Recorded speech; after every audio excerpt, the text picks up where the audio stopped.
Bonjour, bienvenue dans cette vidéo où nous allons parler de la prévention des burn-out et comment également on se remet d'un burn-out. Comment on fait en sorte de ne pas retomber dedans. Eh bien, d'après mon expérience, je peux vous dire que on ne ressort pas indemne d'un burn-out.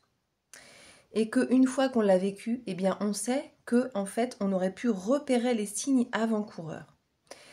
Donc le mot burn-out, c'est évidemment un mot anglais qui veut dire donc brûler à l'extérieur, mais avant de brûler à l'extérieur, eh bien, on vient brûler à l'intérieur, c'est-à-dire qu'on assiste au burn-in. Et ça, on en parle peu, mais c'est vraiment important d'être capable de développer les repères qui nous permettent de prendre conscience des petits symptômes, parfois qui sont même grands, mais qu'on ne voit pas forcément quand on ne l'a pas encore vécu.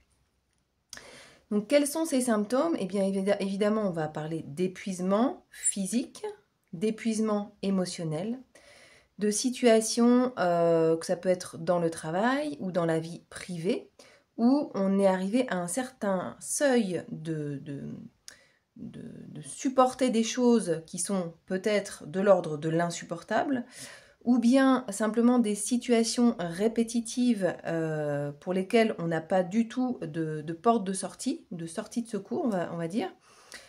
Ce qui fait qu'en fait, on n'a vraiment pas d'espace où on peut sortir d'une situation qui nous enferme. Ce qui fait qu'au bout d'un moment, on ne voit plus la porte de sortie. On a l'impression d'être enfermé dans une situation et qu'il n'y a pas de solution pour en sortir.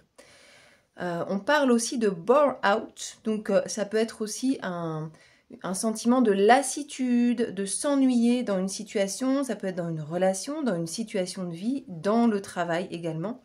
Et cette lassitude va devenir vraiment problématique, elle va comme éteindre notre flamme intérieure, comme si notre élan, notre désir de poursuivre ce choix qu'on a fait à un moment donné, ou qu'on n'a peut-être pas fait aussi, en tout cas de poursuivre dans ce chemin de vie, eh bien, va nous sembler manquer de pétillement, manquer d'élan, de provoquer du désir, d'action, d'être dans une dynamique. Et donc ça va progressivement éteindre notre désir de vie, carrément. Donc là, on sombre dans un état proche de la dépression, où vraiment le corps n'est plus capable physiquement de faire face.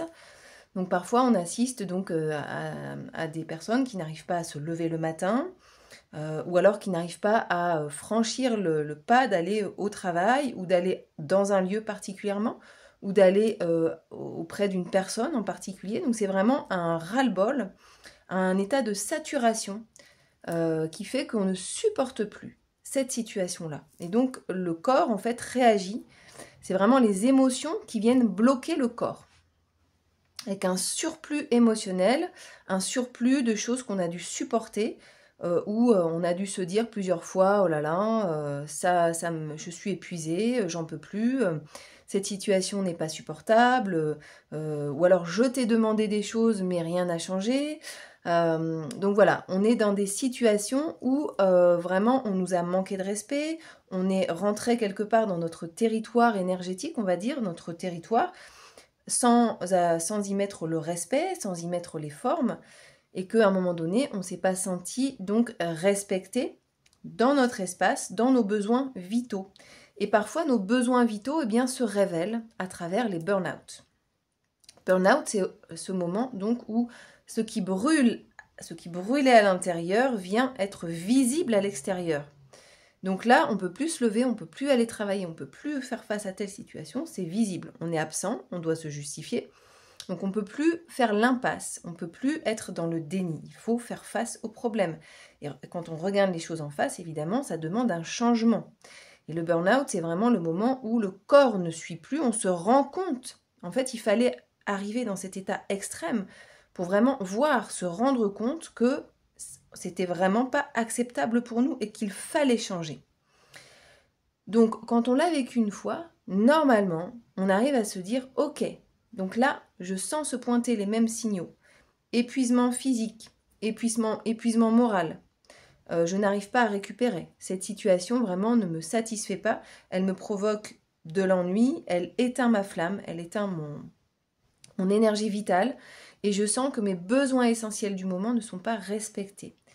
Donc prendre conscience de ces besoins essentiels. Donc parfois, et même de manière générale, les besoins vitaux de l'être humain, on a tendance à les réduire à ses besoins physiologiques. Donc manger, boire, avoir un toit sur la tête, se mettre en sécurité au niveau corporel. Mais cela ne suffit pas forcément. On sait que les enfants, par exemple, qui ont été élevés sans avoir été touchés, sans avoir été suivis avec un regard bienveillant, un accompagnement bienveillant, qui n'ont pas été encouragés, eh bien, ne grandissent pas de la même manière qu'un enfant qui a été encouragé et qui a vraiment reçu de la tendresse, etc., dans son enfance. De la même manière, quand on grandit, on a des besoins pour se réaliser. Donc chaque être humain a des besoins en termes de réalisation personnelle. Donc ça, on le voit dans la pyramide de Maslow. Nos besoins d'accomplissement, donc de servir la collectivité, mais d'une manière qui soit juste pour nous, qui corresponde vraiment à nos valeurs, qui correspondent à des compétences qu'on a de manière innée, qu'on va travailler en faisant des études, en ayant des expériences, mais qui sont déjà là à la base. C'est-à-dire que c'est vraiment, ça fait partie de notre identité personnelle. Eh bien, cela, on a besoin. Et ça fait partie de nos besoins essentiels qui n'apparaissent pas forcément... ça peut ne pas apparaître pendant des années. On peut faire un métier qui ne nous remplit pas, qui ne nous nourrit pas l'âme pendant des années. Et puis un jour, il y a le truc de trop qui fait que là, en fait, on se rend compte qu'en fait, c'est pas fait pour nous et qu'on est fait pour autre chose. Donc une fois qu'on a pris conscience que nos besoins essentiels n'étaient pas nourris, on va chercher à les nommer, à les identifier. Quel est mon besoin essentiel? C'est là que apparaissent et sont utiles les méthodes de développement personnel. Comment est-ce que j'arrive à me connaître moi-même pour mieux connaître mes besoins, pour prendre des décisions significatives et mettre en place dans ma vie des manières de faire, une manière de vivre qui me convient. Donc, une fois que j'ai pris conscience de mes besoins essentiels, et ça peut prendre du temps aussi pour explorer notre inconscient, explorer notre identité, donc parfois on peut avoir besoin de se faire aider. Alors évidemment, moi je donne des cours de yoga, et dans mes cours de yoga, je propose des visualisations pour vraiment prendre l'habitude régulièrement de prendre contact, de se connecter à notre inconscient. Et de prendre l'habitude pour que ça devienne vraiment normal, que ça devienne facile, de venir interroger ce qui se passe dans notre vie intérieure et pour mieux comprendre nos émotions, leurs origines et ce qu'elles révèlent sur nos besoins essentiels. Donc quand je parle de besoins essentiels, on n'est pas dans manger, boire, se vêtir, avoir un toit sur la tête, être en sécurité physique. Évidemment que ça en fait partie. Mais ça ne suffit pas. Et de plus en plus, on voit dans nos sociétés actuelles qu'on a du confort. On a le confort minimum, mais on voit de plus en plus de gens qui font des burn-out, qui sont mal, parce qu'en fait, on se rend compte qu'ils n'ont pas conscience forcément de leurs besoins essentiels et qu'ils n'ont pas construit leur vie en tenant compte de leurs besoins d'accomplissement, de leurs besoins de contribuer dans la collectivité, c'est-à-dire dans notre communauté, dans la société, d'une manière qui soit juste par rapport à leur identité profonde, par rapport à la vérité qu'ils portent en eux depuis toujours. Et donc, vraiment, c'est un travail, je pense, qu'on a à faire dans cette période-ci de se reconnecter à sa vérité intérieure. Et une fois qu'on est reconnecté à cette vérité intérieure, on a repris conscience de notre identité, de nos besoins essentiels, on va pouvoir se reconstruire progressivement une vie qui tient compte de ces besoins essentiels. Ensuite, il y a l'aspect fatigue du burn-out.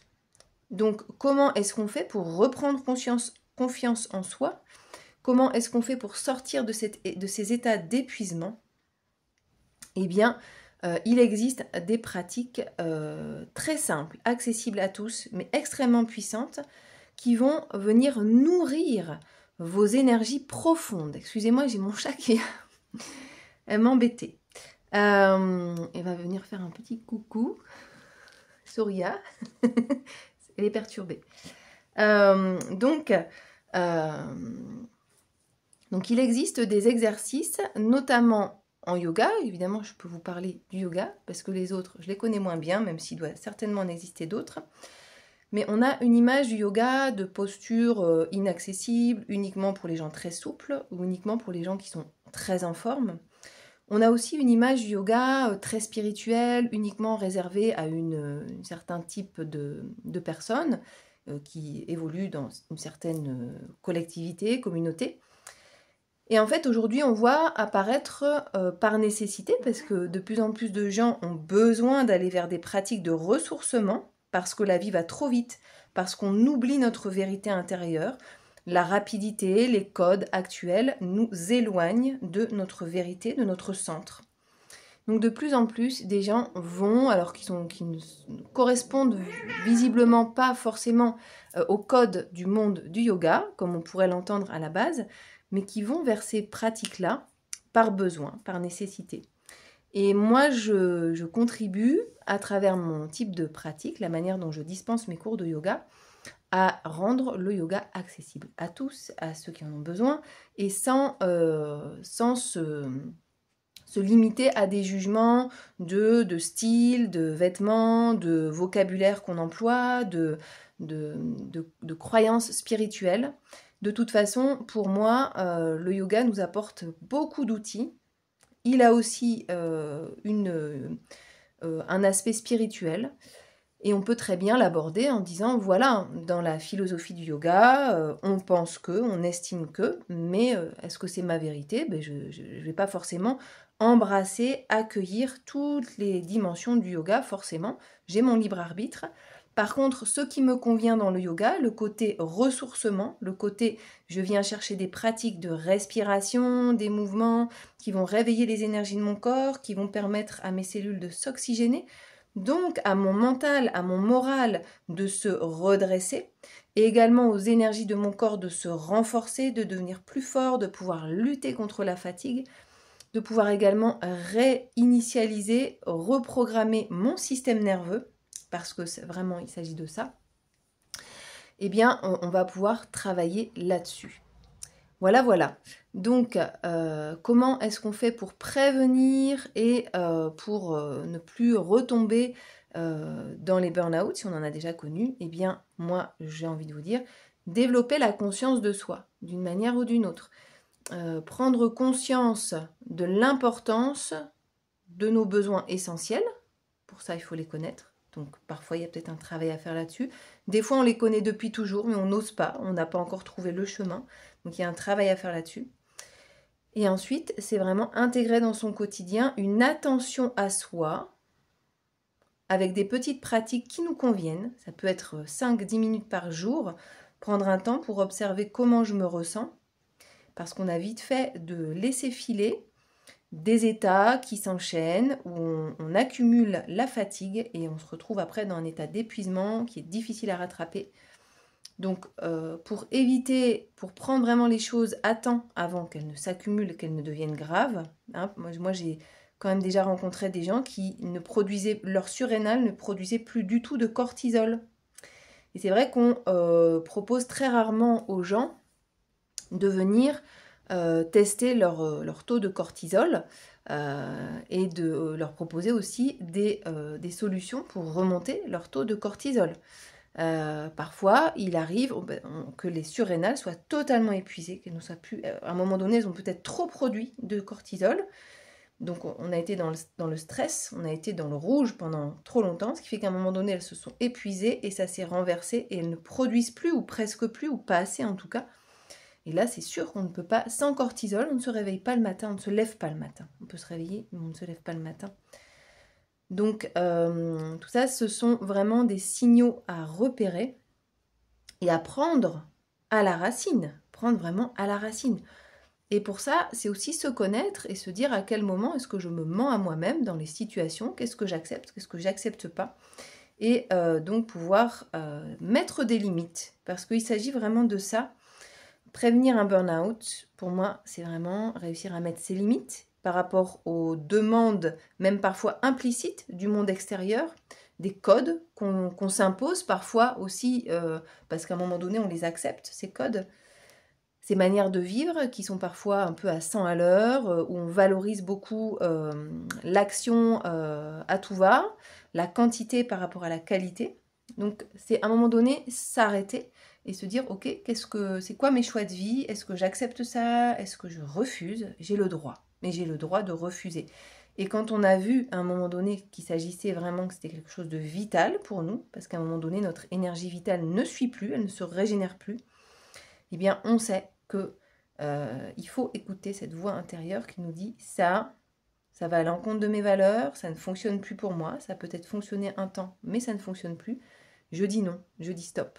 Donc voilà, c'est vraiment s'écouter. Ça ne veut pas dire faire des caprices, ça ne veut pas dire être égoïste, quoique ça l'est un petit peu, et peut-être que certaines personnes vont vous rejeter pour ça, et peut-être que certaines personnes ne vous comprendront pas, mais à un moment donné, il faut choisir, il faut se choisir, parce qu'on n'a pas le choix, parce que personne ne va venir redresser votre état une fois que vous êtes au fond du trou.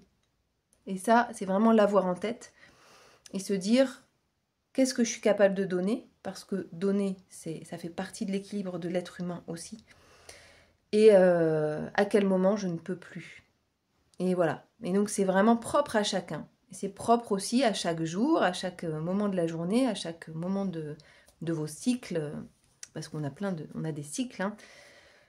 Donc voilà, c'était un petit peu ce que je pouvais vous dire sur prévention et guérison du burn-out. Et c'est vraiment des habitudes quotidiennes, prendre un temps et faire des exercices de respiration, des exercices pour relancer les surrénales, des exercices pour réguler le système nerveux quand il est dérégulé.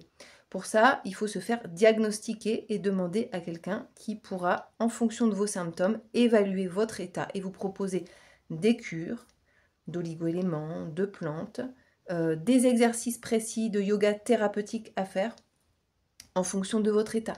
Vous n'allez pas faire des exercices pour booster vos surrénales si vous êtes en surplus, en période où vous produisez un surplus de cortisol.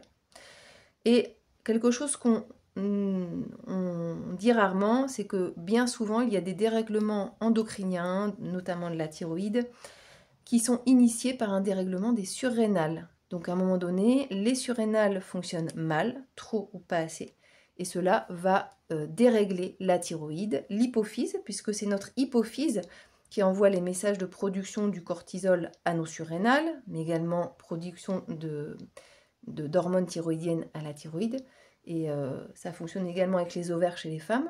Donc quand ces cycles sont déréglés, toutes les glandes endocrines agissent les unes sur les autres, elles fonctionnent les unes avec les autres, et une fois qu'on a atteint un certain seuil, ça prend du temps, et parfois c'est irréversible, j'aime pas ce mot, mais parfois on rentre dans des dépendances à des médicaments chimiques parce qu'il n'y a plus d'autre solution.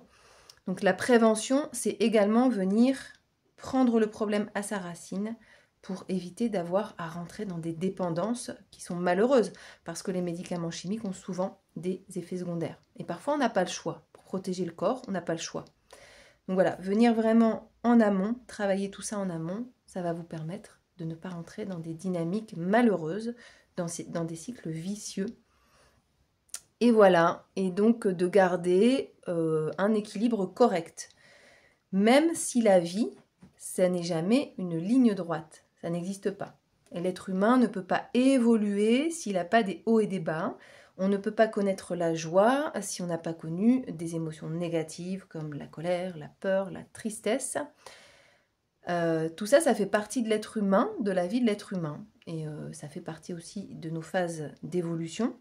Mais il y a des manières de les gérer qui nous permettent de ne pas nous laisser embarquer dans les excès de ces phases émotionnelles que l'on traverse tous. Donc c'est savoir comment les gérer et en fonction de notre caractère, de qui nous sommes et de ce que nous vivons, de connaître nos limites tout simplement et de pouvoir les fixer à soi-même, parce que parfois on a besoin de se mettre des limites à soi-même et aux autres ou à notre environnement. Voilà, je vous remercie pour votre attention, j'espère que cette vidéo vous a plu, n'hésitez pas à la commenter, à poser des questions, à demander également si vous souhaitez avoir un suivi en yoga thérapie, parce qu'en yoga thérapie, on peut, avec un certain nombre de questions, évaluer vos symptômes et vous proposer des postures, des exercices de respiration précises à faire, si possible, quotidiennement. Ça peut prendre 5 à 10 minutes pour vraiment vous aider à rétablir votre équilibre une fois que vous êtes en burn-out, ou également pour vous aider à maintenir votre équilibre quand vous l'avez retrouvé, pour éviter de retomber dedans. Donc voilà, ça c'est vraiment, à mon sens, quelque chose de très important dans notre société actuelle, où c'est vraiment un des dangers du monde du travail actuel, pas que monde du travail, hein. On peut faire un burn-out aussi de d'autres situations que celle du travail. Je vous remercie pour votre attention. N'hésitez pas à liker, commenter, vous abonner à ma chaîne pour recevoir les prochaines vidéos. Merci beaucoup. Au revoir.